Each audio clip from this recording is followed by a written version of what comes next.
من لا نبي بعده وعلى آله وصحبه ومن تمسك بسنته إلى يوم الدين وسلم تسليما كثيرا أما بعد. Continue with Kitaab At-Tawheed, 7:51 p.m. Sunday, March 17th, which is now the 11th of Rajab. I think it's the 11th night of Rajab. Of one. No. The 11th night of Rajab. Shahr Rajab already. Wow. So next month will be Sha'ban. That's scary. How time is flying. Right. So we're in the month of Rajab, or the 11th night of Rajab, Aam 1440. The 11th night of Rajab, the year 1440 after the Hijrah of Mustafa alayhi salatu wassalam. We continue Kitaab At-Tawheed. And I don't know, like I said, I'll really, inshallah, we'll try to discuss it with the brothers and see what everybody thinks about starting Kitaab al-Siyam now. So Ramadan is not that far off. Might as well start it now. I'll try to figure out something, inshallah. Try to split to get the time in. We'll figure it out. We're going to do Kitaab al-Siyam and Bulugh al-Maram again. So try to do it every year before a month of Ramadan. It's no problem that we go through it again. It's not that long. It's about maybe 20 pages, 25 pages. It's not that long. We did it last year. We finished it with the sisters approximately. We finished almost everything. If I would have had an extra 2 weeks, we would have finished everything. But if we start now, we could finish it before Ramadan starts. It's only about 20, 25 pages. It's not that long. We could do Bulugh al-Maram. I think that's a little bit more easy, and I could incorporate a little other affairs or issues in fiqh in regards to Siyam, Isti'dadan li Ramadan. Or Sharh al-Mumti', I think is a little bit difficult. I think it's a little bit higher, a higher level for the brothers. Some people might get confused, and I don't know if some of the brothers had a copy for the books, even though that's a little bit more detail. But I think Bulugh al-Maram, I think, would be more suitable for everyone, especially for the kids, for the younger brothers. But inshallah, we'll try to discuss it later because I wanted to start it because time is moving by very, very expeditiously. It's scary. It's scaring me. So we could probably, maybe I'll discuss about this week, or maybe next week we could start it. Try to figure out the days we can incorporate it. Or maybe we could do half and half, Kitaab At-Tawheed, Kitaab al-Siyam, in one lesson. We'll try to figure something out, inshallah. We could do half and half. But Bulugh al-Maram is not that long. We can finish the chapter for Ramadan, maybe, like I said, maybe less than a month. If we keep up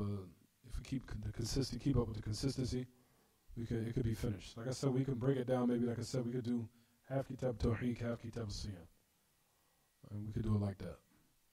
So I'll just, the brothers, let me know, see what we're doing. We'll talk about it, inshallah. Right. We continue Kitaab At-Tawheed.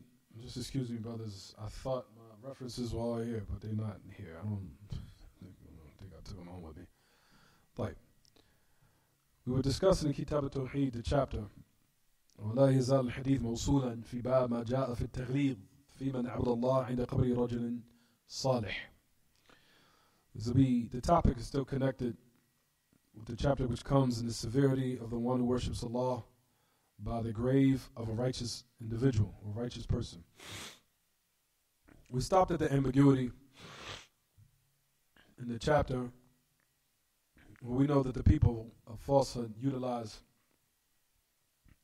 the Messenger of Allah alayhi salatu wasalam's burial of him in the house of Aisha inside of the masjid, al-masjid in the haram, which is presently or currently today in Al-Madinah. You'll find that a lot of people utilize these days to say that due to the fact that the Messenger of Allah is buried inside of the masjid, then that justifies for us likewise to either build a masjid with a grave in it or build a masjid upon a grave. And they use as evidence and proof the burial of the Messenger of Allah in the masjid. And we said that this is incorrect, this type of belief. What's wrong? You sorry? We said that this is incorrect, that no one can use as evidence and proof the burial of the Messenger of Allah ﷺ in the masjid. First of all, the Messenger of Allah is not buried in the masjid. He's not buried in the masjid ﷺ.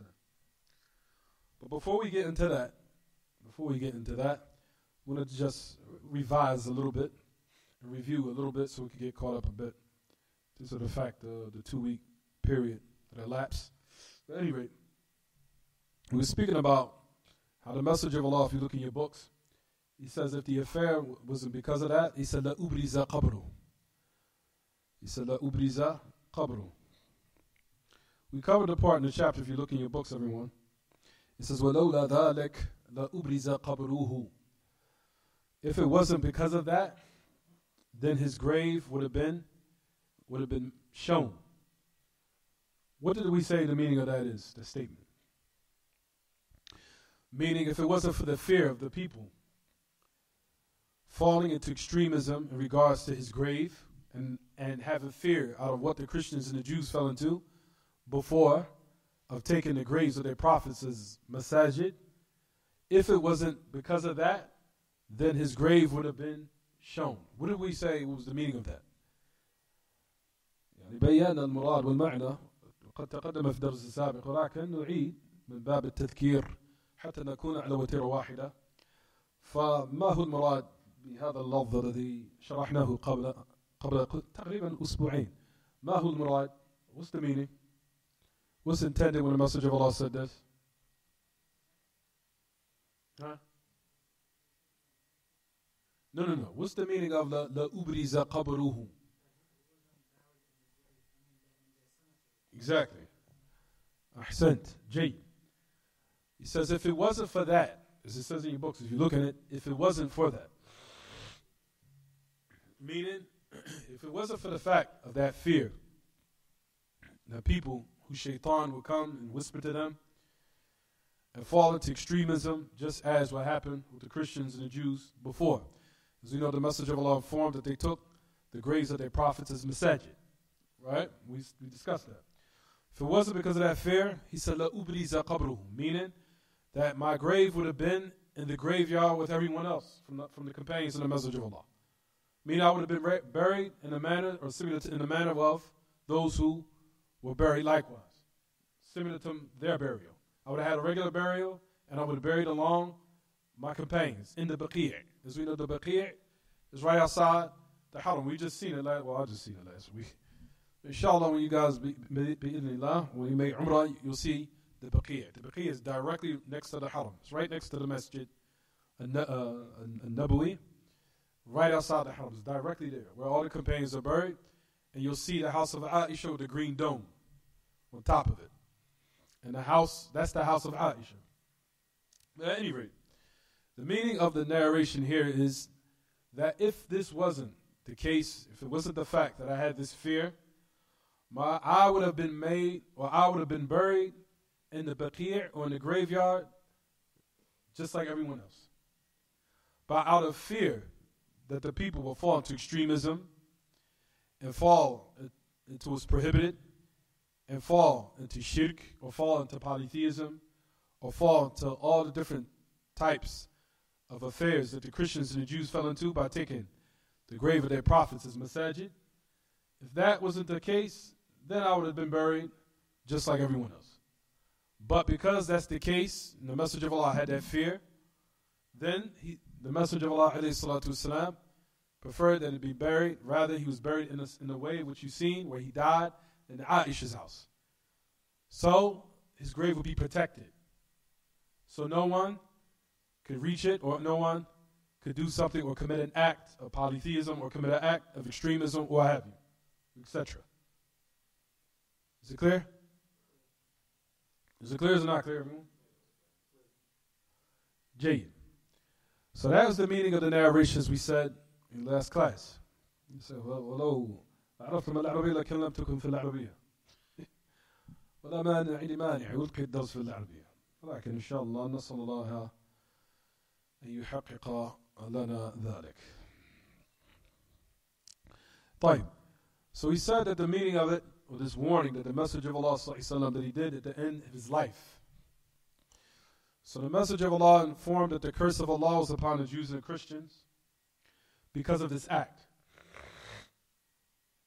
Because the Messenger of Allah clearly said in the narration when it say, لَعْنَ اللَّهُ الْيَهُودَ وَالنَّصَارَى اتَّخَذُوا قُبُورَ أَنْبِيَائِهِمْ مَسَاجِدَ. So Allah cursed the Jews and the Christians because they took the grave of their prophets as masajid. So the Messenger of Allah was saying this. He was saying this in order to warn the ummah not to fall into this. Meaning that you are not exempt from this. If you do this act, similar to what the descension of the la'na of Allah descended upon them, could descend upon you likewise. You understand what I'm saying, everyone? Just as the la'na descended upon them, it can descend upon you if you commit the same act they committed. If you do that, then the la'na descends. So the Messenger of Allah highly warned, and he went to the utmost extent to warn not to fall into this act due to the danger and the severity of it.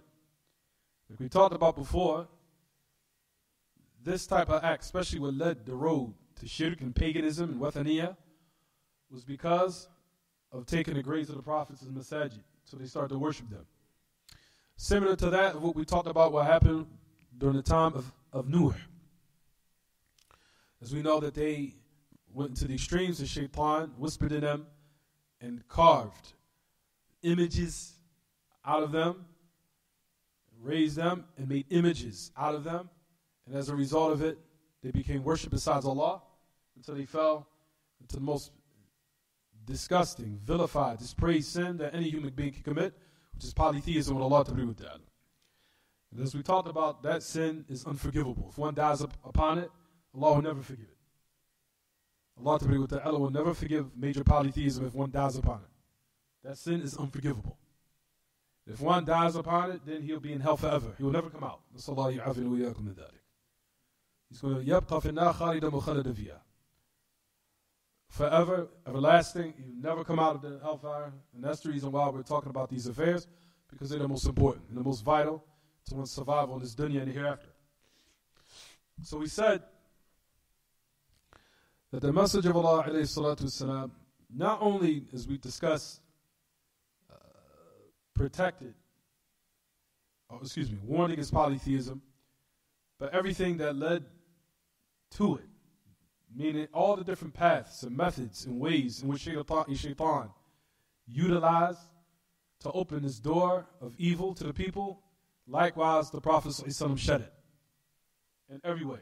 And from them was in the chapter that we explained previously, the chapter that preceded this one. As we talked about the last chapter, what does it say, everyone? Flip your pages. What does it say? We said these 3 chapters is one of the most important chapters of Kitaab Tawheed, if not the whole book is important, of course. But these 3 chapters is the main reason of why the majority of the people, and still to this day, are falling into polytheism. What was the title of the chapter before this one? Al-Ghulu. نعم. سبب كفر بني آدم وتركهم دينهم الغلو إيش في الصالحين. He said the reason of why the children of Adam fell into disbelief and them leaving off the correct religion was because of extremism in the righteous, in regards to the righteous. So that's the first chapter that we said, and how it's connected with this one. We said extremism was the reason why a lot of people went astray from the past and of today. Like we talked about before in the previous classes, the majority of the Muslims of today are falling into this, especially from the deviant sect of the Sufiya, of the Sufis. As you'll find, they go to the extremes and they're so-called Mashaykh al-Turuq. They're Mashaykh al-Turuq, or Turuq al-Sufiya, and we talked about there are different Turuq. We know there are different ways, and all of them, in each one of them, some of them are in the fold of Islam and some of them aren't. This we'll discuss later. Some of them are and some of them aren't, due to the wickedness of their belief. And we'll discuss, inshallah, especially how their all, or their goal ultimately, is to become like Ibn Arabi al-Hatimi al-Ta'i, وهو رئيس وحدة الوجود الذي يعتقد أن الله قد اتحد معه وهو قد اتحد مع الله. you'll find that all of the Sufis, their ultimate goal is to reach the level of Ibn Arabi, At-Ta'i, Al-Hatimi, At-Ta'i, Al-Ittihadi, Al-Mu'assis, Li-Fikrati Wahdatul Wujud. The one who's the founder, he's considered the head, if not, if you want to say for lack of better words, the president of the belief of the creation being one with Allah and Allah being one with the creation. Ibn Arabi, At-Ta'i, Al-Hatimi. All of the Sufis' ultimate goal is to be like him. Him, Ibn Arabi, and Ibn Farid. So I'll discuss that later. Ibn Farid.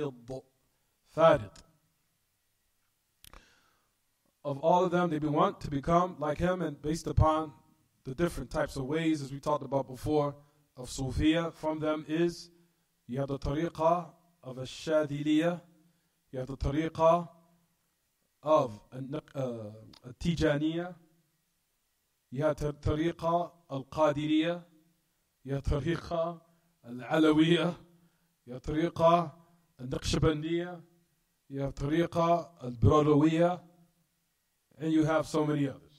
But they are the majority of the Muslim worlds are upon those turuq. And the majority of here in America, you'll find a lot of them are Qadiriyah here in America. Qadiriyah, you have Tijaniyah, you have Shadiliyah, you have Alawiyah, you have Naqshbandiyah, you have Brawiyah, and you have others. And they're all different according to the different part of the world in which you're in. Especially Brawiyah and Naqshbandiyah is more in India and Pakistan. Shadili is more Morocco. Alawi is more towards Syria and that region. Then you have Tijaniyah, which is in the parts of Africa, and more in the eastern part of Africa. More in the eastern part of Africa, there's Tijaniyah, and the list goes on and on and on. So you find that all those Mashayikh al-Turuq, all of them have their health of this portion of worshiping graves, grave worshiping, and going to the extremes of their so-called Mashayikh al-Turuq. All of them fall into what the Messenger of Allah prohibited here. To the point where you'll find that they come with a polytheism that even the Kuffar al-Quraysh did not fall into. They come with a type of worship which is shirk al-rububiyyah, which is something unprecedented. Because we know that none of the Kuffar or the Messenger of Allah, the Quraysh, never fell into shirk al-rububiyyah. They fell into shirk al-uluhiyyah. Rububiyyah was something on a whole nother level. That was something extremely weird and unprecedented. To have belief that a man could conduct in this existence and bring life to death and death to life, that wasn't even the belief of the mushrikeen during the time of the Messenger of Allah. But however, the Mashayikh, so-called Mashayikh al-Turuq al-Sufiyya, raised the bar of shirk a notch. They took it on another extent, on a whole nother level. Where they now start to believe that their so-called Mashayikh can conduct in this existence. Just as you'll find the statement of Ali Jifri, as they call him, Habib Ali Jifri, who say about how it's permissible to make dua to the Prophet ﷺ. Habib Ali Jifri, who says it's permissible to make dua to the Messenger of Allah. You can make dua to him. You'll find that also they say that the awliya, they say, their awliya or their so-called awliya close to Allah from the Mashayikh al-Turuq, that they have knowledge of the unseen, and they can create in the arham, and they have knowledge of the arham of us in the wombs of the women. All these are affairs that not even the Kuffar al-Quraysh fell into this type of kufriyat. And like we talked about, all of that is following their so-called shaykh that they want to ultimately reach the same level, who is Ibn Arabi al-Ta'i al-Hatimi, who is the head of the belief that Allah is one with the creation is one with Allah. And like we talked about before, once a person believes that, he reaches the level where he believes that all the takalif and the duties of Islam have been removed. Because you now become with Allah. That's based upon the poetry that Ibn Arabi al-Ta'i al-Hatimi, that he said in the poetry, and I'm sure everyone probably might understand what I'm about to say, Al-Rabbu abdun, wal-abdu rabbun, wa-layta shi'ri man al-mukallaf. He said that the Rabb is al-abd, and the abd is al-Rabb, wa-layta shi'ri man al-mukallaf. He says, and I swear by me, or will be by my life, who is really truly burdened in reality? Meaning all the burdens have what? Been removed. Man al-mukallaf. Who's the one that is now can be what? Burdened. So all these different types of ma'ash al-ikhwa, especially in these days and times, you'll find what the Muslims fell into, and as a result of it, you'll find that the la'in of Allah Ta'ala falls upon those who commits these acts. And then the Muslims, while all around the world, wonder, why is the Muslims in the turmoil that they're in? Because you're committing acts that the Messenger of Allah والسلام, highly warned against. Not only warned against, but he said that the la'in of Allah and the curse of Allah descends as a result of it. Is it clear what I'm saying, everyone? So that's the reason why the Muslims cannot return back to the status that they're upon, due to the fact that you'll find that the Muslims are lacking, especially Ahlul Haqq, that we are lacking in trying to destroy their bid'ah and destroy the different types of deviations that are out there. Rather than coming upon us to increase in our reputations and double our efforts into warning from these type of people, and on top of that, trying to destroy their falsehood as much as possible. Or if not, shunning it to the best of our ability, which Ahlul Sunnah does in every place. So we say, Ya Ma'ashal Ikhwa, in regards to what the Messenger of Allah ﷺ, he informed, that when he died, as we know, he died in the house of Aisha.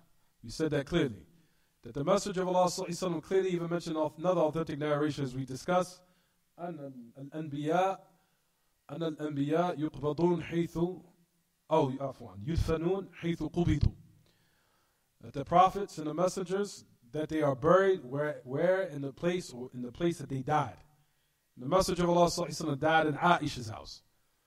So where he died, that was where he was what? Buried. And we know Ibn al-Qayyim said in his poetry, in Nuniyah, he said, فَأَجَابَ اللَّهُ دُعَاءَ نَبِيِّهِ أو يَجَابَ اللَّهُ دُعَاءَهُ وَأَحَاطَهُ بِثَلَاثَةِ جُدْرَانِهِ. Ibn al-Qayyim said in his poetry, Nuniyah, he said, Allah answered his dua and he protected his prophet by being what? Surrounded by 3 walls. He said, فَأَجَابَ اللَّهُ دُعَاءَهُ فَأَحَاطَهُ بِثَلَاثَةِ جُدْرَانِهِ.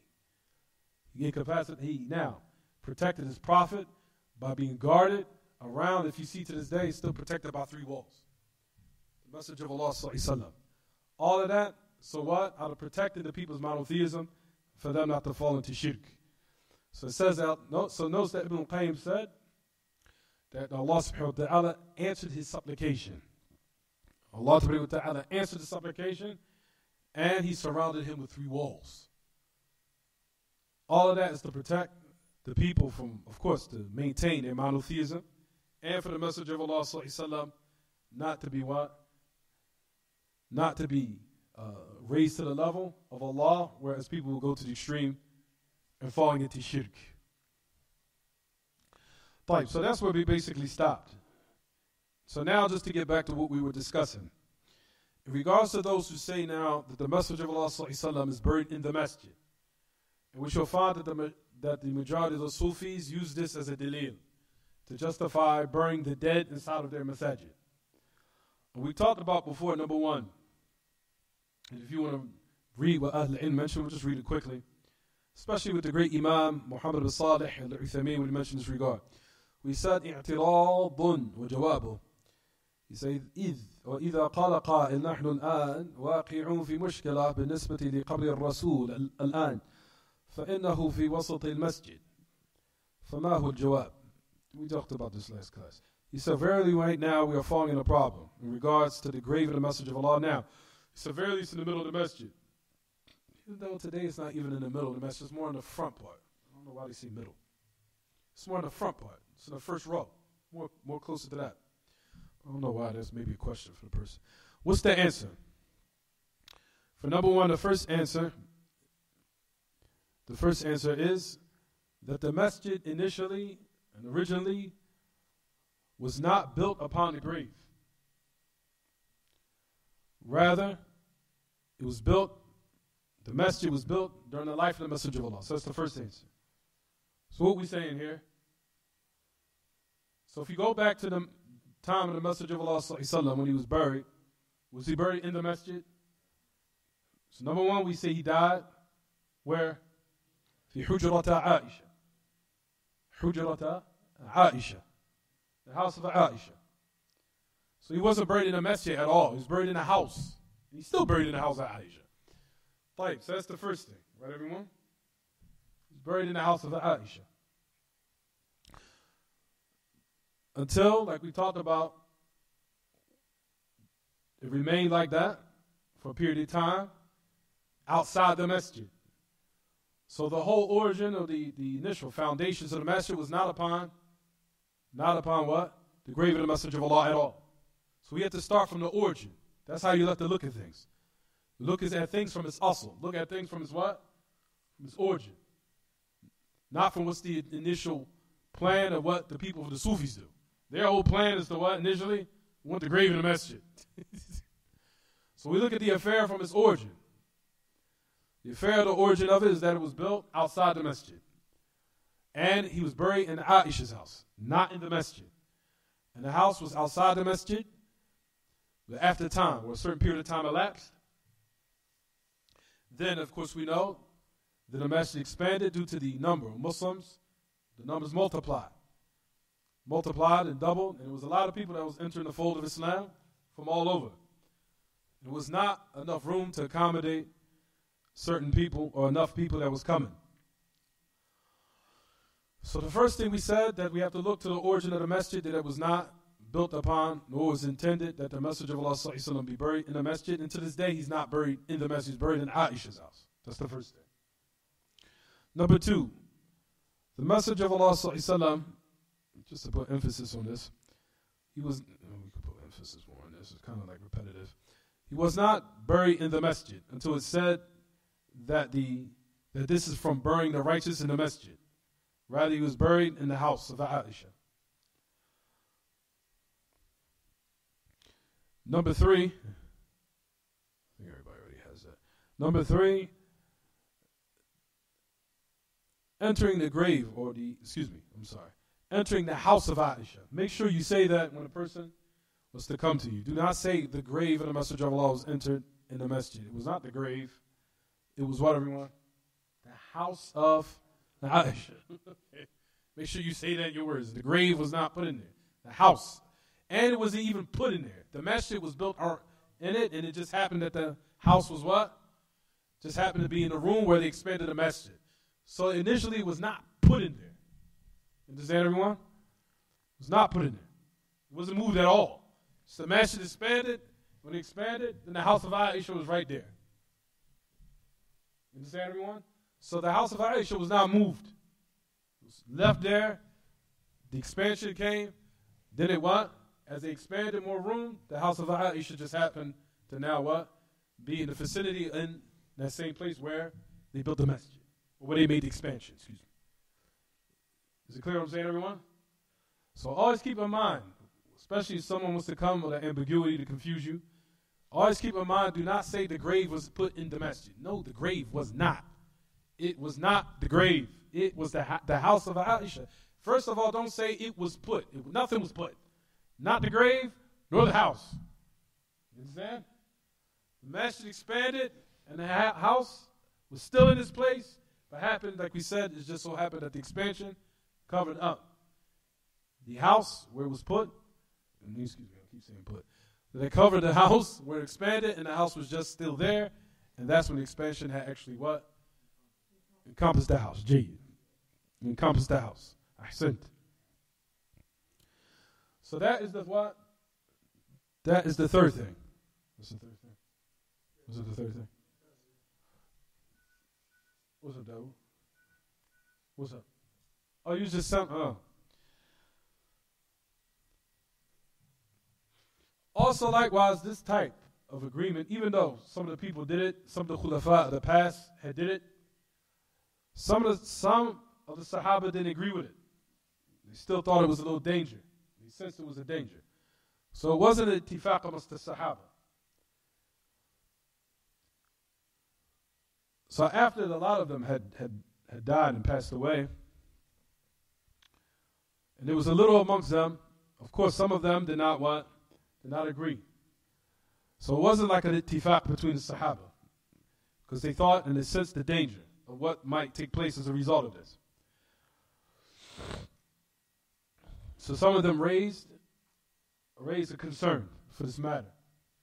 So it wasn't an ittifaq, as some of the people want to say, see, the Sahaba agreed on it. No, they didn't. Some of the Sahaba did disagree with this, because out of the concern and out of the danger of what might come as a result of this happening. So it wasn't an ittifaq amongst the Sahaba. So one will try to say, see, the companions, all of them were in agreement. See? No, they weren't. We're in agreement with this act. Some of them did not want that to happen because of the concern. So it wasn't ijma' amongst them. And from the great tabi'een, especially from the past, was Sa'id ibn Musayyib, rahimahullah. Sa'id ibn Musayyib was one of those who were not in agreement with this, and he was not from those who agreed. Fine. And like we talked about before, the grave, and keep in mind, even Shaykh Uthaymeen is repeating this. He said the grave is not in the masjid. Keep that in mind. It's not in the masjid. It's in the Hujra Aisha, mustaqila in al-masjid. It's in the quarters, the living quarters of Aisha, separate from the masjid. And we know that it's been what? Fences and barriers have been put around it, even to this day, if you see it. There's been security and there's gates and there's walls around it. Security what? Protecting the grave of the Messenger of Allah and likewise the grave of Abu Bakr and Umar radiyallahu anhum wa sahibi. So all the graves, of course we know, like we talked about before, all of them have been what? Protected. All of them have been protected, and no one can reach the grave of the Messenger of Allah ﷺ, and still to this day it's protected and heavily guarded. All of that out of concern that the people might fall into major polytheism or fall into extremism.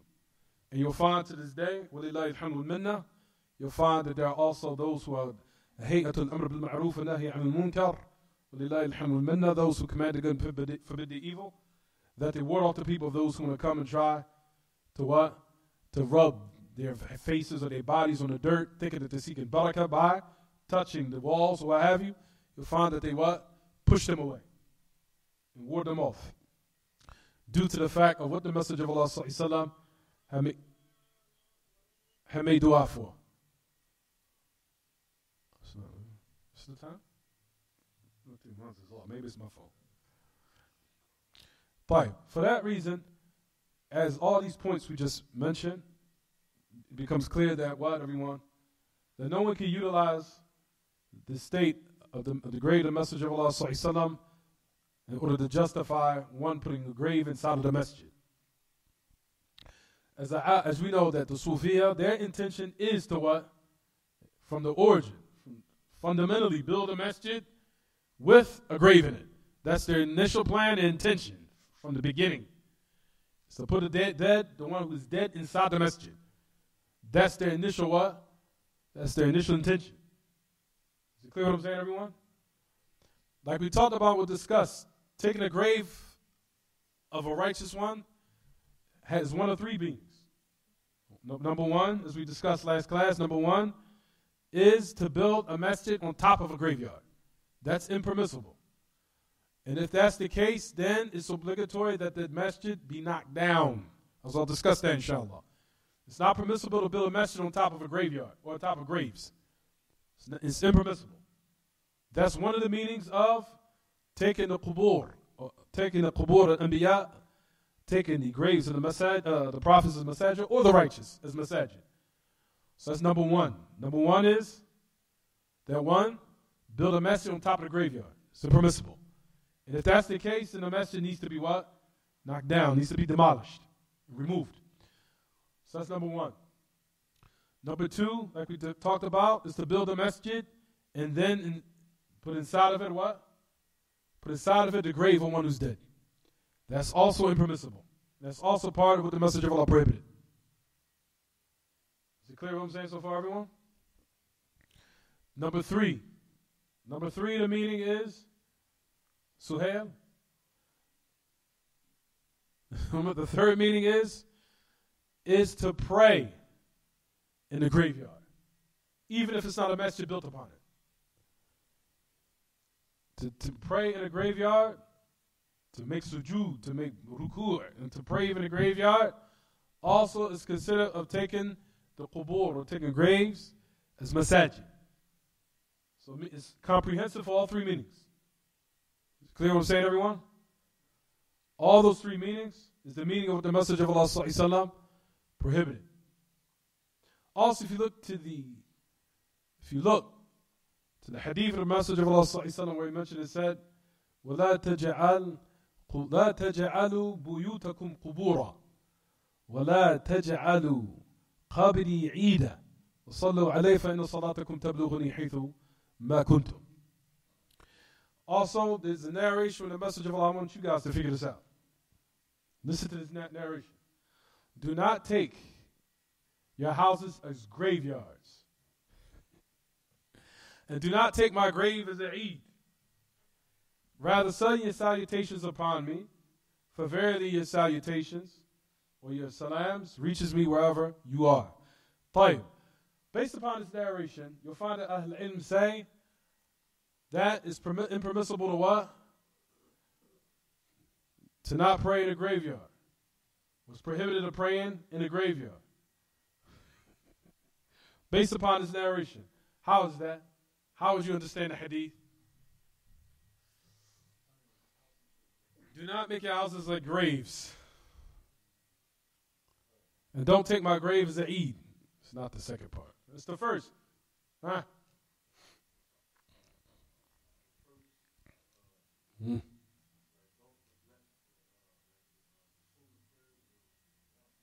Of course, that's clear. How is this connected with what we're speaking about now, though? Tafadal.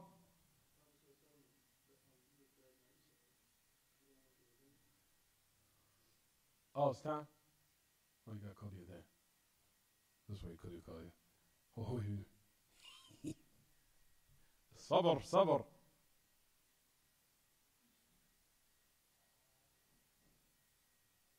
Oh, you understand? Huh? Jay. Allah Akbar, Allah Akbar.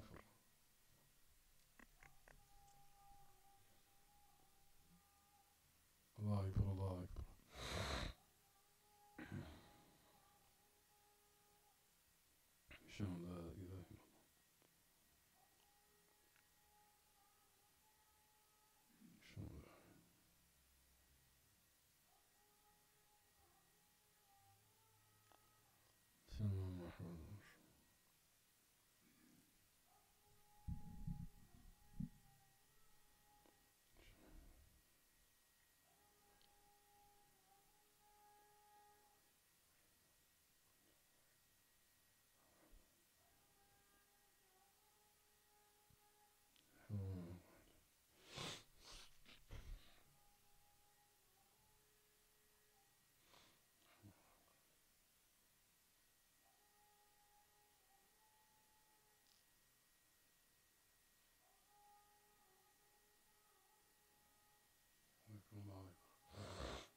Fine.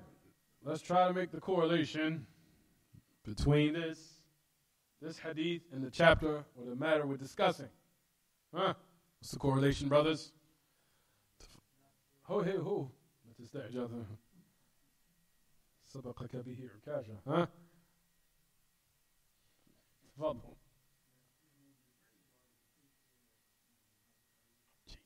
You hit it right on the nose. Huh?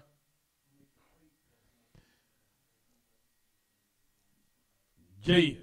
He hit it right on the nose. Mumtaz. My Prophet ﷺ said, لا تجعلوا بيوتكم قبورا. Do not make your homes like graves. Why does the Messenger of Allah say don't make your homes like graves? Because he knows that the graves is not a place for what? For salah. Is it clear? Is it clear how we made the correlation? How we connected everything? You understand? I'll repeat it again. Prophet ﷺ said, do not make your homes as graves. Meaning pray in your homes the voluntary supererogatory prayers. Pray in your homes. The supererogatory voluntary prayers. Not the what? Not the obligatory prayers. Not the obligatory prayers, as much as possible. As much as possible. طيب. The Messenger of Allah prohibited this of one not praying or leaving his house without any salat. And he made the comparison like graves due to the fact that he knew that the graveyard is not a place for prayer. He said, don't make your houses like graves. Don't make your homes like the graveyards. Meaning, the place that is void of what? Of worship. Don't make your house like where the places where you don't pray. Now you get it? Don't make your houses like the places where you do not pray, where you're not supposed to pray. Now you understand? Understand? No, just saying now. طيب. Is it clear, Qurban? Rather, do not make your house, the message of Allah, resemble the one that doesn't pray in his house like the what? Like the graveyards. Because the graveyards originally, rather, it's a place that's supposed to be void of what? Worship. Void of worship. So that's the reason why you'll find, as they say, be mukhalafat al-mafhum. You'll find by if you want to say, the meaning, opposing meaning of what we're talking about, that the hadith is used to show that it's prohibited to pray in the graveyard. But what we would take of the opposing meaning of the hadith, the opposite meaning of the hadith. When the Messenger of Allah resembled the what? The graves like, or the person that doesn't pray in his home, like the one who prayed, like the graveyards that's supposed to be void of what? Worship. Is it clear? So that's why these narrations to show the prohibition of even praying in the graveyard. Praying. Dua, something else. I'll talk about that later. Because that's not involving ruku' or sujood. I'll talk about that later. But if one is able to not pray in the graveyard or make dua in the graveyard, then it's better. If you can step outside the graveyard and make dua for the deceased, then do so. If one is able, step out the graveyard and make dua for the one who's deceased. But we know dua, especially the janazah, I'm sorry everyone. The dua, just dua, that's it, not the janazah prayer. The dua is no ruku' and there's no sujood in it. There's no ruku' and there's no sujood. One step out, make dua for his companion, for the deceased, or for the dead Muslim, that is more preferable. Due to the fact that the Messenger of Allah ﷺ had mentioned said hadith of Uthman, which is Bukharaj fi Sahih Bukhari, where the Prophet ﷺ mentioned said, he says, فَإِذَا دُفِنَ الْمَيِّتِ ثُمَّ وَإِذَا النَّاسِ قَدْ وَلَّوْا مُدْبِرِينَ ثُمَّ فَإِنَّ الْمَيِّتِ يَسْمَعُ خفقة نعالهم يعني خفقة فإن الميت يسمع نعال أو خفقة نعال الميت الناس عفوا خفقة نعال الناس ثم قال النبي صلى الله عليه وسلم استغفروا لأخيكم واسألوا له التثبيت فإنه الآن يسأل. Hadith in Bukhari, Hadith of Uthman bin Affan. The Prophet ﷺ said that the mayyit, when he's buried, he hears the khafqat al-ni'al al-nas. He hears the footsteps of the people's shoes when they're walking away. When they're walking away. And the Prophet ﷺ said, when a person is dead, he said, seek forgiveness for your brother. Seek forgiveness for your brother. And ask Allah to keep him firm, for verily he's about to be axed. He's about to be what? Axed in the grave. By the two angels, Munkar and Nakir. They're going to descend and they're going to do the interrogation. They're going to descend and do the interrogation. So here in this instance, one is highly recommended that one to make dua for his what? For his brother. Due to the hadith of Uthman bin Affan, which is in the Bukhari. As the Prophet ﷺ said, فَإِنَّ الْمَيِّتِ يَسْمَعُ خَفْقَةَ نِعَالِ النَّاسِ حِينَ وَلَّوْا مُدْبِرِينَ فيقول استغفروا لأخيكم واسألوا له التثبيت فإنه الآن يسأل. Ask Allah to keep him firm, for verily he's about to be what? He's about to be axed. So dua for the deceased after the people have turned away, especially after he's been put in the ground, and make a dua in this particular instance, inshallah, there's nothing wrong with that due to this exception.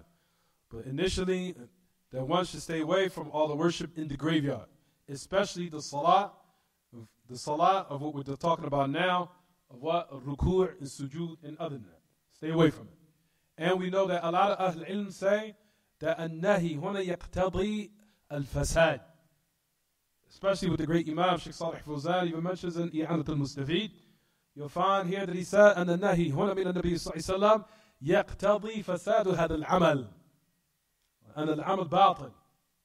إذا صلى الشخص داخل القبر فإن صلاته باطلة غير مقبولة لا تصح. ما أقول مقبولة ولكن لا تصح عفوا. لا تصح. You'll find that the message of Allah صلى الله عليه وسلم's prohibition necessitates the invalidity of the action. If you do it, the salat is what? Invalid. Don't say it's مقبولة. لا نقول إنها غير مقبولة ولكن لا تصح عفوا. لا تصح. That it's not invalid. If a person prays in the graveyard and hear the prohibition that necessitates the invalidity of the what? Of the prayer. You understand what I'm saying, everyone? طيب. We talked about also the narration. We found that a lot of Ahl Ilm on that. طيب, let's read the next one. We discussed this already.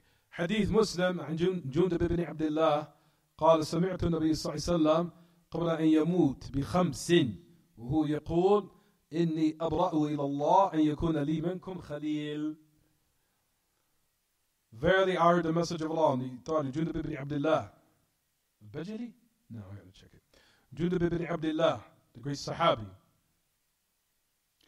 سمعت النبي, I heard the message of Allah that he said before he died, about 5. We'll discuss all that inshallah. Verily I free myself. I free myself not from but to Allah, that it will be from amongst you a Khalil. A Khalil. We already discussed that. Verily Allah took me as a Khalil, just as Allah took Ibrahim as a Khalil. But if I was to took anyone as a Khalil, I would have taken, I think it's taken for proper grammar, I would have taken Abu Bakr as a what? Khalil. I would have taken Abu Bakr as Khalil. طيب. As we know, khulla in the Arabic language is the highest form of mahabba. Khulla. And as we know, Allah Ta'ala talks about all the highest form of love will be what? Cut off on the day of resurrection. As no one's lineage or his background, nationality will benefit him. The only thing that will benefit him is his iman and his amalun salih. That's it. The only thing that will benefit when one dies is his iman and his amalun salih. As we know, all the akhillau yawma idhin ba'tum li ba'tin adu illa al-muttaqeen. As Allah Ta'ala says in his book. Al-akhillau yawma idhin ba'tuhum li ba'tin adu illa al-muttaqeen. So you notice Allah Ta'ala says al-akhillau, which is the plural of khalil. They're all the highest form of khulla, of love and closeness. Of the people, especially what they have in this dunya, all of them will flip into being enemies of one another, especially the people of shirk and kufr. The people of iman, they're the awliya of one another. But the people of shirk and those who misled them in this dunya, what they used to have, their highest form of love, it will all flip into what? Enmity. As Allah Ta'ala says, all of them will what? Become enemies of one another, except who? The muttaqeen. Except the people of iman. So that's it. The point of why we mentioned the ayah, Allah Ta'ala called it akhilla. Al-akhilla is the plural khalil. Khalil. Allah Ta'ala took Ibrahim as a khalil. He's Khalil Rahman, Abu al-Anbiya, عليه وعلى نبينا أفضل الصلاة وأتم التسليم. We know that Ibrahim was Khalil. He was Khalil Allah. And he was also what, everyone?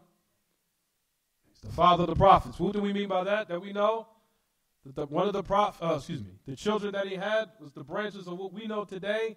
And one of them from being from the Arab, and the second being from who, everyone? From the Yahud. Right, everyone? طيب. Khalil, Ibrahim was taken as a Khalil. The message of Allah ﷺ, likewise, here in this narration, clearly says in the ayat, what, everyone? Clearly says in this hadith books, what, everyone? What does it say? That Allah also took me as a what? Khalil. So not only was Allah Ta'ala took Ibrahim as a Khalil, he took also who? The message of Allah as a Khalil. So you'll find that what they say, الذي تفشى بين الناس والشاع وذاع أن النبي صلى الله عليه وسلم حبيب الله وأنا إبراهيم خليل الله. هذا غلط. That's wrong. That which has been spread out to the people, that you'll find that the people say that Ibrahim is Khalil Allah or Khalil Rahman, and the message of Allah is Habib Allah, as we discussed. That's wrong. خطأ فاحش بل تنقص في حق الرسول لأنهم جعلوا مرتبة النبي صلى الله عليه وسلم دون مرتبة إبراهيم. We'll find that is wrong. Because here you say that Ibrahim is Khalil Rahman, the message of Allah is Habib Allah. You made the message of Allah on a lower level than Ibrahim. Is it clear what I'm saying, everyone? That is incorrect. The message of Allah is the greatest of all prophets and messengers. He gathered between all the characteristics of which you'll find. The message of Allah gathered between all the greatest of characteristics. He was Khalil Allah, he was Kalim Allah, and he was Habib Allah. All of them. The message of Allah was Khalil Allah, Kalim Allah, and Habib Allah. That's correct. The message of Allah gathered between all those characteristics. Allah took him as a Khalil, and Allah spoke to him directly like Musa. The message of Allah was Kalim Allah likewise. Yes, he was. He was Kalim Allah. Allah spoke to him directly. Rather, he spoke to him in a manner that he didn't speak with Musa. To show the highest level of the message of Allah alayhi salatu wasalam. Now, the message of Allah, Allah spoke to the message of Allah alayhi salatu wasalam in a manner that he didn't speak with Musa. To show you the high level of him alayhi salatu wasalam. That he was the greatest of all prophets and messengers. After all the prophets and messengers. Why? Because the message of Allah, as we know, that he rose up to where no one had been, which is above the heavens. 7 heavens, and Allah spoke to him directly. That's something that Musa was not given.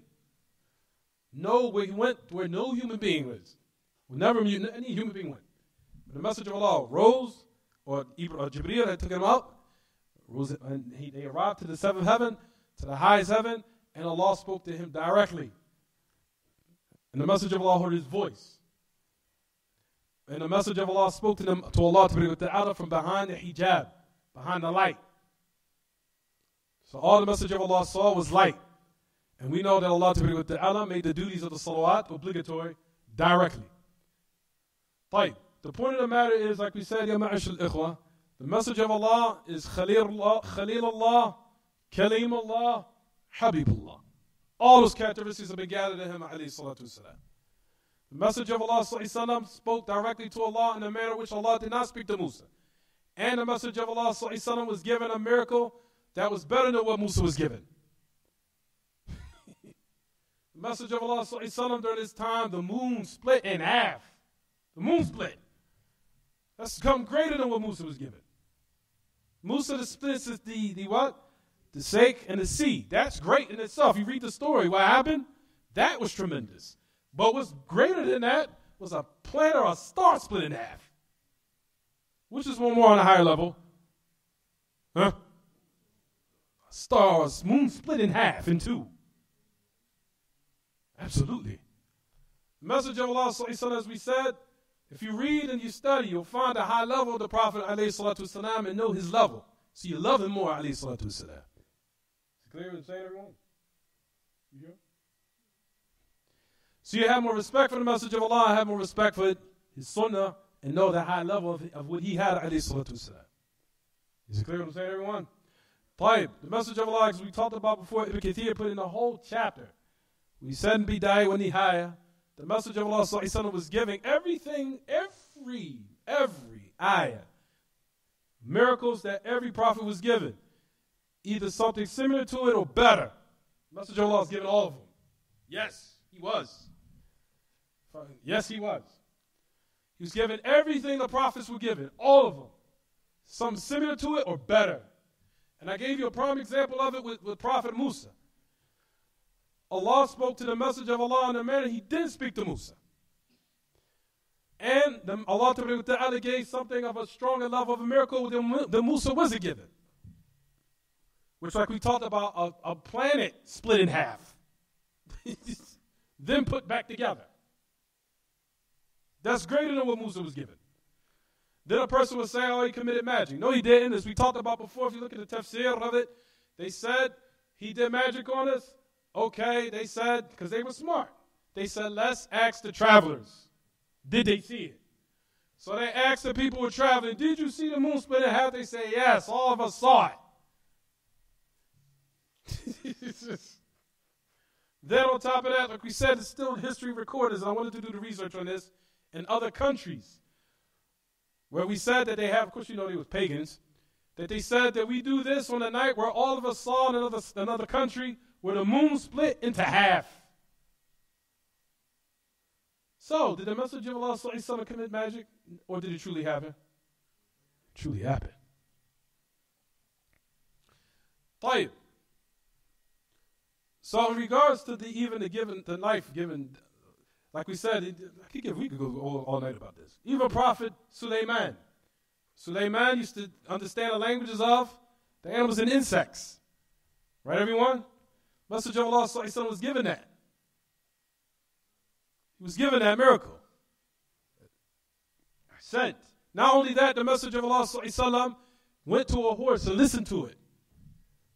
And he told the owner of the horse what you've been doing of abuse to it. And the owner was astonished. Like, how'd you know that? He said, the horse told me. I understood the language. The message of Allah was given. Everything all the prophets were given, something similar or what? Better. For example, one last example. As we know, we're going to get into this. Tayyib, what is known of what's considered or what people would think. The message of Allah was given things due to his barakah or found his sunnah of things that went against what we say the grain, if we want to understand it. What do we mean by that? It's normal to know that in order for people, just like what happened with Musa. What happened with Musa, listen to this. And what happened with Musa, the sea split, right, everyone? That's what's the norm in a person's mind. Would think, in order to get from point A to point B, we either got to ride over a boat or the sea split in half. Right? That's what the human mind would think. Right? Stay with me. That's what the human mind would think. Right, everyone? Either for us to get from point A to point B over the sea, one of two things have to happen. Either we have to get in a boat, or what? The sea has to split. The barakah, the message of Allah, was given something greater than that. During the time of the Sahaba, they were given something that went against what the people were acclimated, or so-called acclimated to consider being the norm, for lack of better words, normality, which is like a word I don't like to use. What do I mean by that? What I mean by that is we know the narration comes, you would think that they were what? The water was split in half. No, Allah allowed them to walk above the water. As you'll find in the narrations, I'll bring it in the book. That during the time of the message of Allah, during the time of the Sahaba, that when they were going across, when they crossed over the ocean to get to the other land, that they said that they started walking above the water. They walked over the water to get from one side to the other. That's more greater than what? Musa did. It was splitting of the water in two, because that's what the people would think. That's considered the what? The norm. No. The barakah of the Messenger of Allah found sunnah was something greater than that. To walk above the water? That's something that would not be what? That's something that's not what? Conceived in the mind. Somebody's going to walk above the water? Whoa, that's different. That's on a whole other level now. You understand, everyone? Tayyib. However, walking above the water is due to a condition. There's a condition to it. And that's due to what Imam Shafi'i said in his poetry. All right, everyone? He said this. Now listen to his poetry. This Sunni Salafi poetry. Ooh, listen to this.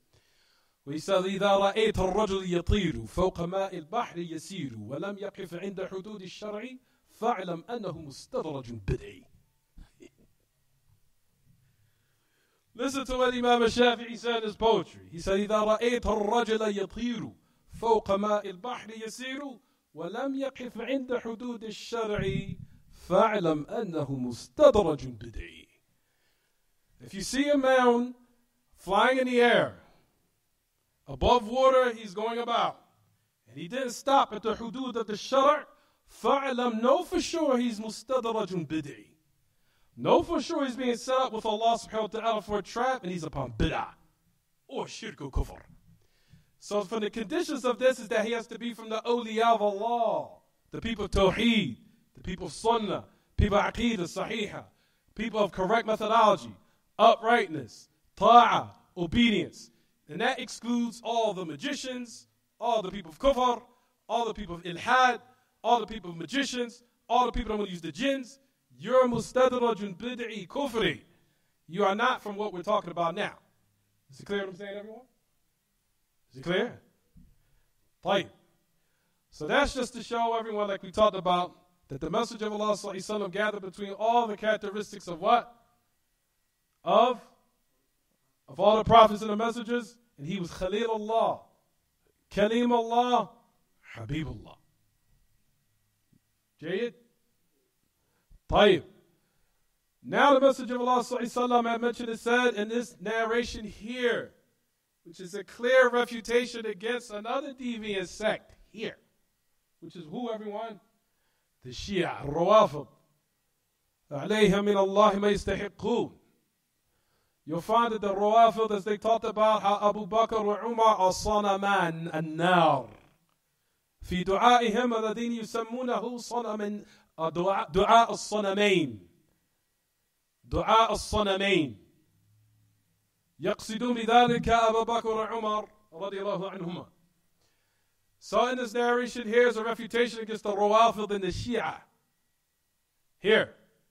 How? Because the Messenger of Allah ﷺ clearly said, if I was to take a Khalil, who have I taken? Huh? So that shows that Abu Bakr is better than who? Better than Ali. It's better than Ali. Higher than Ali. Even though he's from the Khulafa, radiallahu an al-Jami'. May Allah be pleased with all of them. But we know that Abu Bakr was on the highest level. When the Messenger of Allah ﷺ said that if I was to take someone as a Khalil, I would have taken who? Abu Bakr. Which is a clear refutation against who, everyone?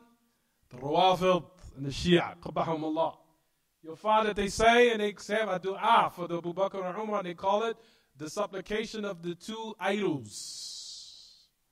They call it the dua al-Sunamain. Yes, they have a dua for that. And they say, they invoke the curse upon Abu Bakr and Umar, calling them that they're the two idols of the hellfire. That's what they call them. And they have their supplication. It's clearly called, you got to go put it in Google. It's called dua al-Sunamain. The dua of the two idols that will burn in hell. That's what they say. And they also invoke the curse upon Isha and Hamzah in that same dua. Yes, they do. Tayyib. So what these narrations here is to clearly show what, everyone? That Abu Bakr is not from the two idols of the hellfire. Rather, he is from those who are from the awliya of Allah. And he's the greatest after all the prophets and messengers, and after the messenger of Allah. He was the greatest of those walking on the face of the earth after the death of the messenger of Allah. You understand, everyone? As you'll find that Ibn al-Qayyim talks about Abu Bakr, and he said in a statement as a tremendous benefit, where he said it's never been recorded upon Abu Bakr that he ever had a weak opinion or mistake. Never. All the Sahaba followed behind his what? His opinion. And his what? Not his opinion, excuse me. His judgment. Excuse me. His judgment. Because we know the message of Allah commanded the people to follow the Khulafa al-Rashidin al-Mahdiyyin min ba'di. Commanded them to hold on to the Sunnah of the Khulafa who are rightly guided. They said, and you want to bring the statement of Ibn al-Qayyim, he said there's never been recorded ever of any type of mistake or weak opinion of Abu Bakr. And now the people of Fitna will probably say, so you trying to say he's ma'soom just like Abu Usama did about 7 years ago. He's ma'soom. He's ma'soom. We're not saying a person is infallible or fallibility, but why would you even say that about Abu Bakr in the first place? That is very, very strange. So you trying to say he's ma'soom? Who's a Sunni, Salafi, person of Tawheed and Sunnah would say this out of their mouth in the first place to say that was Abu Bakr? Is he infallible, you trying to say? Yeah, he's infallible. He's the best of all the prophets and the messengers after the message of Allah died. Ibn al-Qayyim, we never said that we're saying or affirming Isma. But he's saying there's never been recorded. It's never been established. You won't find it that Abu Bakr gave what? Gave a weak opinion or wrong and correct judgment of anything. He says has not been recorded. Why? He's Siddiq. Siddiq, yahi. Yes, Siddiq. He's Abu Bakr, you think he's just called Siddiq just because he's Siddiq? He's Siddiq. Highest level of the first who believed after and before anyone. This high level was just not given a title just for no reason. There's a reason why he was given a Siddiq. It's the best of everyone that was on the planet after the message of Allah died. And I'll bring the statement of Ibn al-Qayyim. He said it's never been recorded at all of a weak opinion, weak judgment upon Abu Bakr. So a person upon bid'ah, I would say, so you trying to say he has isma? Anybody say he has isma? We saying what the facts show. You can't argue the facts. Can you argue the facts? No, you can't. You can never argue the facts. The fact shows that Abu Bakr has never been recorded of a weak opinion or weak what? Judgment. It's not been recorded. He's Siddiq. The message of Allah used to say statements. Abu Bakr was in a whole other place. They would go to him and he would say verbatim what the message of Allah said. To show you how close he was and what? How close he was. And how what? How he understood the message of Allah. He was the closest. Same exact words, verbatim. What happened in what? The statement of what happened in the Sulh al-Hudaybiyah. What happened? Everybody knows the story what happened in Sulh al-Hudaybiyah. And that was a tremendous, tremendous test for the Sahaba. Umar walked upon the message of Allah and said, O message of Allah, Ahum, alasna al-haq? Alasna al-haq? Qala bala. Qala laysu al-batil? Qala bala. Qala فلماذا نقبل الدنية في ديننا؟ قال أنا رسول الله. فما اقتنع أبو عمر فذهب إلى أبي بكر فقال أليس هو الرسول؟ قال نعم. أليس لسنا الحق؟ قال نعم. قال أليسهم هم في النار؟ قال نعم. فلماذا نقبل الدنية في ديننا؟ قال هو رسول الله. تنزل عليه الوحي. اسكت يا عمر. Went to the message of Allah, Sulh al-Hudaybiyah, O message of Allah. Aren't we upon the truth? Of course. You're the message of Allah? Of course. Aren't they and they're dead in the hellfire? Of course. Why are we accepting this lowliness in the religion? So I'm the message of Allah. I mean, I'm receiving wahi. Umar, I know what I'm doing. But didn't go, didn't what? Be content with that. Went to Abu Bakr. Abu Bakr, aren't we upon the truth? Of course. Mushrikeen, aren't they in the hellfire? Of course. Isn't he the message of Allah? Of course. Why are we accepting this lowliness in the religion? He says, the message of Allah. Exactly verbatim. He's the messenger of Allah. Revelations being descended upon him. Uskud ya Umar. Knows what he's doing. What happened during the time of what? When the message of Allah died. Message of Allah died. Everybody was what? In the uproar. Who put him back in the place? Abu Bakr. To the point where it said in the sitting, where Umar says, whoever said the message of Allah died, will certainly what? Kill him. To the point where the message of Allah, Abu Bakr, had walked in the sitting, and he said, Uskut, sit down, Umar. So then he had mentioned and made his khutbah and reminder until everyone, what? Came back to his senses.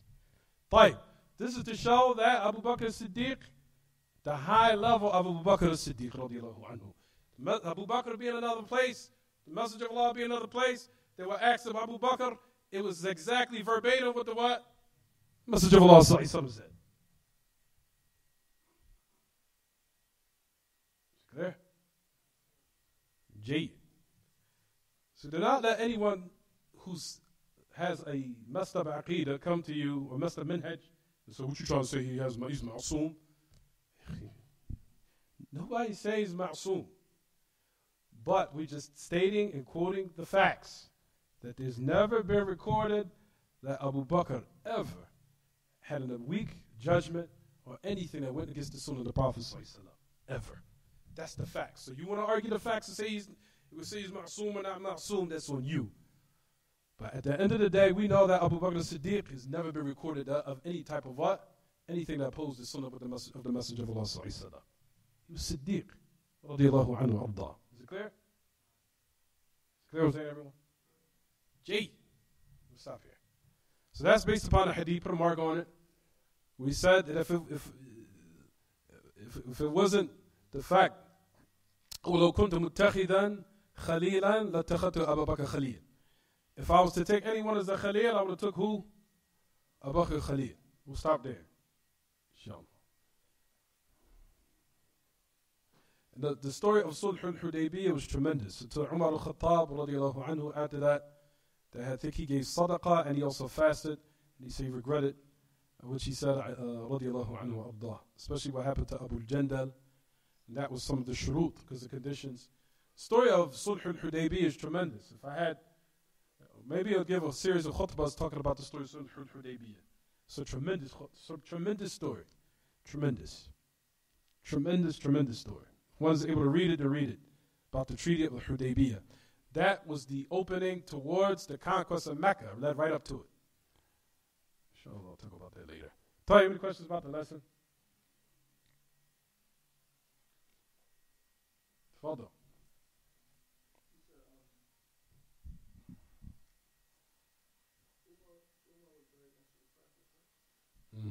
Sahibihi. Now, they're in the same vicinity. Isha's house.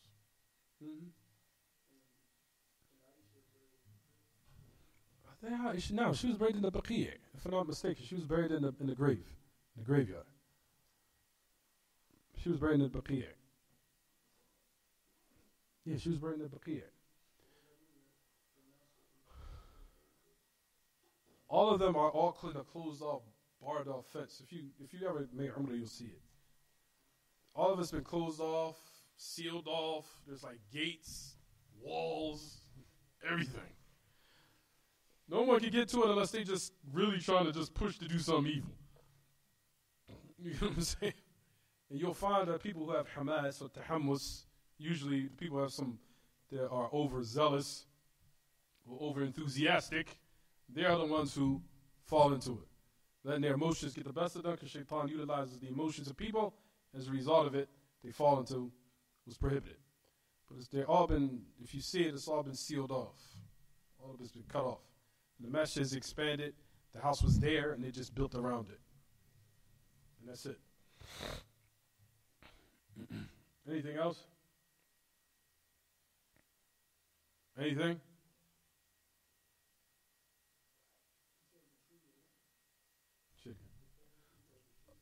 Al-Hudaybiyah. Al-Hudaybiyah. That led up to the conquest of Mecca.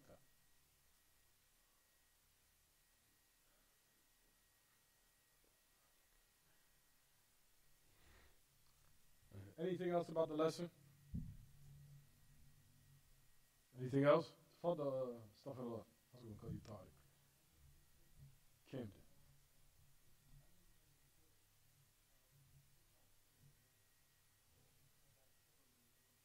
Say it again. I'm sorry, say it. Number 2 is not to build a masjid and then put a grave inside of it. Like to build a masjid, you'll find that people put a grave. That's more prevalent in Egypt, everyone. You'll find, especially, subhanAllah, especially in Egypt, they've been tested with this fitna.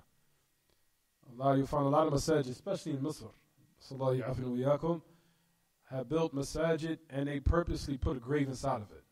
On purpose. You'll instill a grave inside the actual masjid. You'll find that the ilm will say it's not permissible to pray in those masajid. In other places in the Muslim world. The only country that's been preserved from this fitna is Al-Mamlakat Al-Arabiyyah Al-Saudiya. No matter how bad you'll find, of the whole dunya now are coming together to, if you hear it, it's on the tongues of majority of foreigners have been affected by hating Saudi Arabia. Hating, you hear it so much everywhere, you just get tired of it. It's like, oh my goodness. Yahi, they're the only ones who's upholding the Tawheed of Allah with the whole dunya. They're the only ones that's left. With also the origin of the country has been established upon the da'wah of Sheikh Muhammad Abdul Wahab or Muhammad bin Saud. That's it. There's no one left. There's no other country that's been free of being tested with shirk and ibadat al-qubur wal wathaniyah. The only country that's left that have not been, that fell into what the message of Allah is prohibited, I'm talking about the country in general, is the Mamlaka. The Mamlakat Al-Arabiyyah Al-Saudiya. All the other Muslim countries have been affected. Have been affected with grave worshiping, shirk, you name it. And shirk, grave worshiping, bid'ah, to the end of it. It's self-explanatory. And you can tell Shaitan is doing his best to take them down. He wants that country destroyed. You can see it everywhere. You hear it on the tongues of every person, every foreigner. We hate the Hukuma Saudiya. We hate the Hukuma Saudiya. The Hukuma Saudiya, hum sayyi'un. Yahi, what about all these Hukumats? Why do you focus on Saudiya specifically? You got all these other people out here. As in the democracy, liberaliyah, Markaziyah, Ishtirakiyah, you name it. Why you focus on Saudiya? Why? Why? Because you're aiding the Shaitan, because Shaitan knows that that's the only place that's left that's upholding the what? The Tawheed of Allah. That's the only thing that's closest that's left. That's it. That's taken down. Khalas, Shaitan is...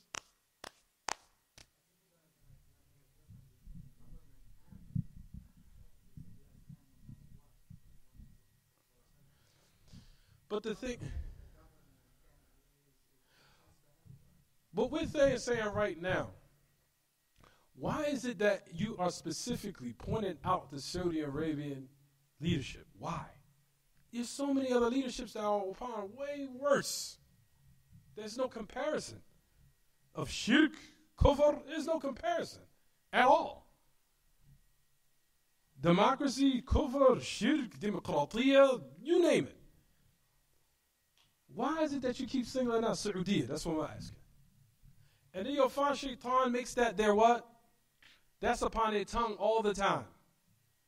When you know that someone has been consumed by a sickness of Iblis, you'll find that they speak about it all the time. First thing they go to, man, you don't know the hukuma. Let me ask you, now this is what we always ask people. When you die right now, is Allah subhanahu wa ta'ala going to now? Is he going to bring you account talking about the hukuma Saudiya? Or you have to worry about yourself and rectifying yourself. Then people forget about all the other rest of the athar of the Salaf. The Salaf mentioned and said clearly that the people who's appointed over your rulers reflect on you, of who you are. So you start with rectification of who? Yourself first. And if Allah Ta'ala sees fit as a gift for the people who give you a what? Righteous ruler. And that's a gift from Allah Ta'ala. The people are always quick to blame leadership when they're not supposed. But the first thing is we know that the Salaf always used to start with what? Rectification of themselves first. And that the reason why what has been put in the lands of rulers of what what they in their mind say is so-called displeasing to them is because of the weakness in themselves, the weakness in their religion, their disobedience. And as a result of it, this is what the state that they're in. But we saying now, like we talked about before, the only country that has been now upholding, right now, if you go to Mecca, the people can pray. There's no wathaniyah. There's no shirkiyah. There's no bid'iyah. There's no bid'ah openly being practiced in Saudi. You go to Mecca and Medina. Even in Jeddah and Riyadh, those type of places. No doubt there's corruption and evil everywhere. But in comparison to now, with shirk, that's the worst type of fitna. الشرك أشد من القتل. Allah Ta'ala makes that clear in his book. He says, he said, fitna أشد من القتل. Allah Ta'ala says, fitna is worse than killing and murder. If you go back to the tafsir of it, Ibn Kathir says the meaning of fitna here is shirk. He said that's worse than killing and murder. So now, a person in their country has destroyed and demolished shirk in all of its aspects. Don't you think that's better than any other country that now has their country inside of it? All the different types of shirkiyat, the kufriyat, the wathaniyat? I'm asking. All the other countries now, you see, they've been affected by this in some type of way. Saudi has totally cleansed their country of anything. You could go to any masjid and have to feel in itself that this is a grave inside this masjid. There's shirk inside this masjid. There's people who's upon Sufi in this masjid. Saudi has eradicated all of that. You go to the masjid, you can pray openly, you can pray your salat without worrying about is a grave inside of it, or people worshiping other than Allah, or the people worshiping graves. All these other countries outside of it are all been tested with this. How come is it that people never complain about that? Then when you now hear what happened in Egypt with the so-called Arab Spring, then what happened with that is exposed, as we know, the Ikhwanis. Then when they have assumed leadership, so-called, well, yeah, we're going to now erase shirk. We're going to eradicate it when we get in leadership. Yeah, right. When you got in leadership and you finally got the so-called chair, did you remove shirk? No, you didn't. Oh, we don't have to do that. That's not important right now. Ooh, it isn't? So what happened now? What happened to the day of the prophets and the messengers that you promised? No, you just utilized that just to gain the what? The strength of the people to aid you to get you where you got to go. Then when you got where you wanted, bye-bye, I don't need you anymore. I just want it now because my initial intention was not to remove what? Shirk and its athal and its relics and its effects on the people. I just wanted the chair. You could tell every liar and every time and every place, especially what happened during the Arab Spring about 7 years ago. And as soon as the Ikhwan took leadership, they did nothing to remove shirk at all. Nothing. Rather, they involved themselves more and more deeper inside of politics and democracy. And then, once they started, and they didn't fulfill so-called what they promised, then they got kicked out. Then they tried to bring somebody else in. And then the chair goes on and on and on. You can tell the Minhaj Salafi is what brings what? Is what brings security and what brings the people and allows them to live in harmony and justice by living and tolerating the oppression of the ruler due to the fact that the people in the land can still be what? At ease and at peace without any chaos. That's why you can see the benefits of why the Messenger of Allah said, be patient with the what? With the tyrannical and justful ruler. Why? Out of preserving the security and peace of the land. So there won't be chaos. So there won't be people marching in the road and there's a bunch of criminality. There's a bunch of people destroying property, killing innocent people, wreaking havoc and mass hysteria in the society. Is it clear what I'm saying, everyone? If you go to Saudi is the only place that's been preserved from grave worshiping and kufr and shirk. It's all been eradicated in Mamlakat al-Arabiyyah to Saudi. If that's been eradicated, that's the best land to be in.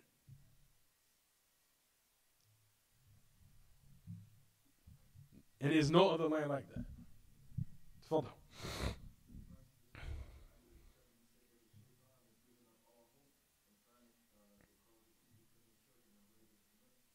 Absolutely. So لكن التحريش فيما بينكم. Huh?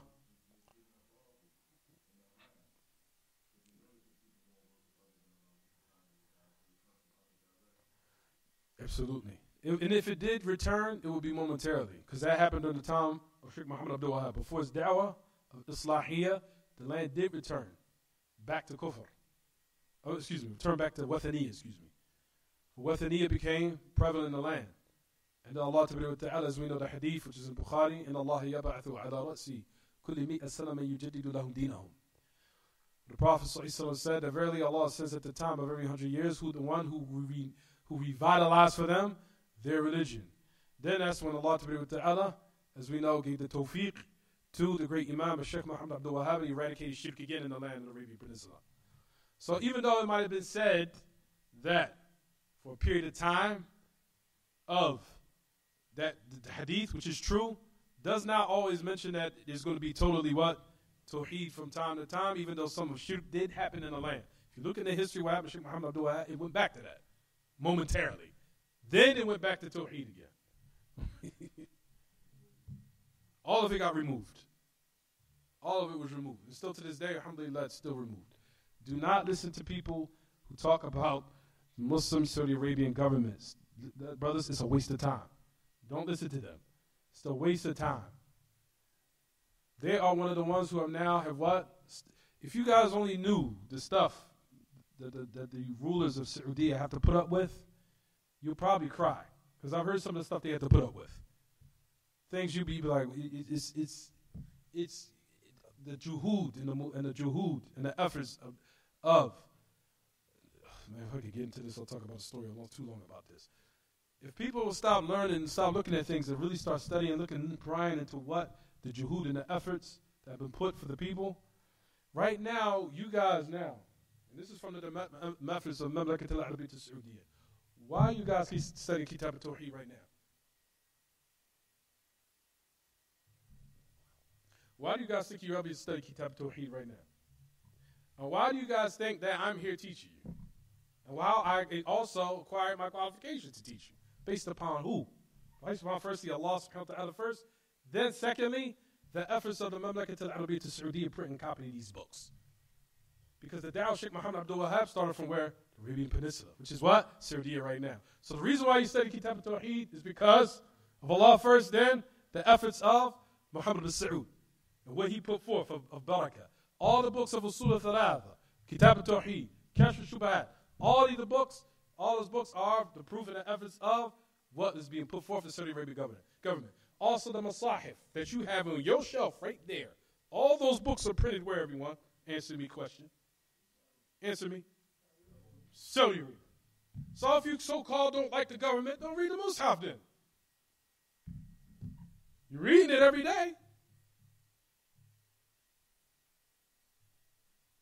You're studying Kitaab At-Tawheed because of the barakah of the juhud of Al-Saud. You're studying their what? Their books, Kitaab At-Tawheed. You're studying the Masahif. The religion is being preserved. The efforts. Overlook their shortcomings, as the Prophet ﷺ said. Every human being has a shortcoming.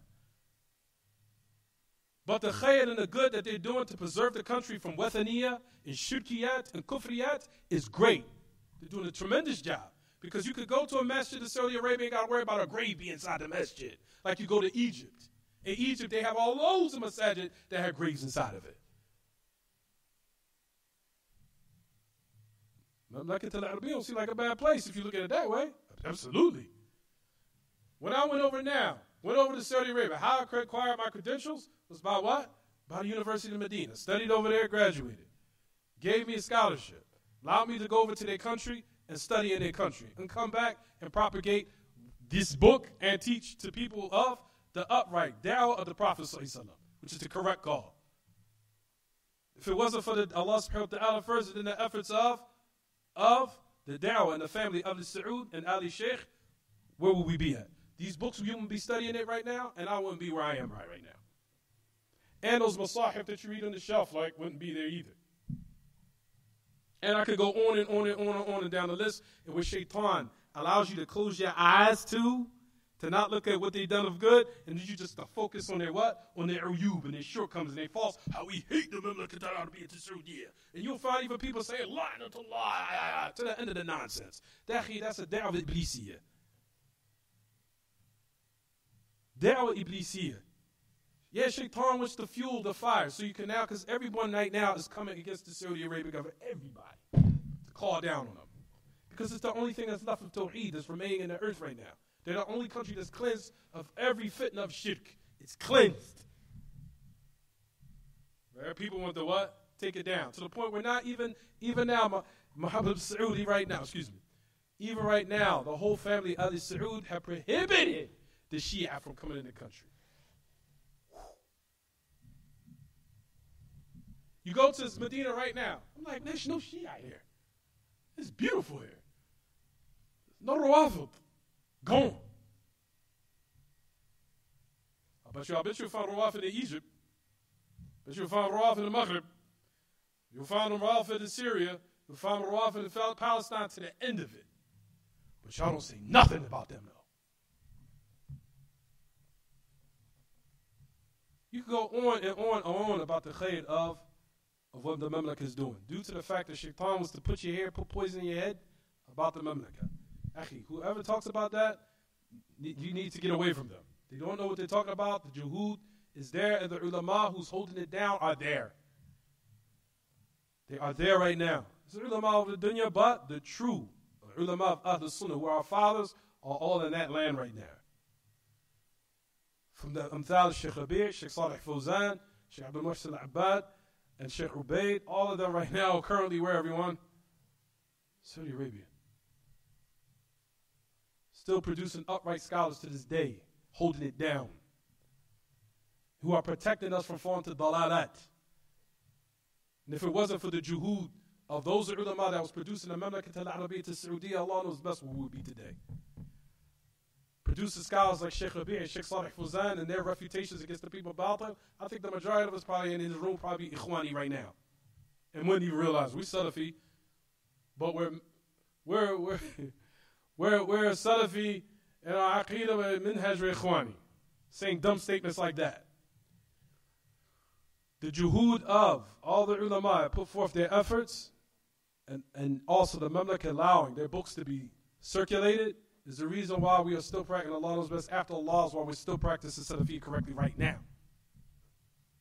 Especially at the hands of all the ulama, so Sheikh Ubaid, Sheikh Rabi', Sheikh Salih Fawzan, other than them, Sheikh Abdul Muhsin Al-Abbad. Brothers, if you only know what the history of, and what we knew, what we had passed of his trials and fitan, if it wasn't for the juhud of these ulama, a lot of us would be Ikhwani right now.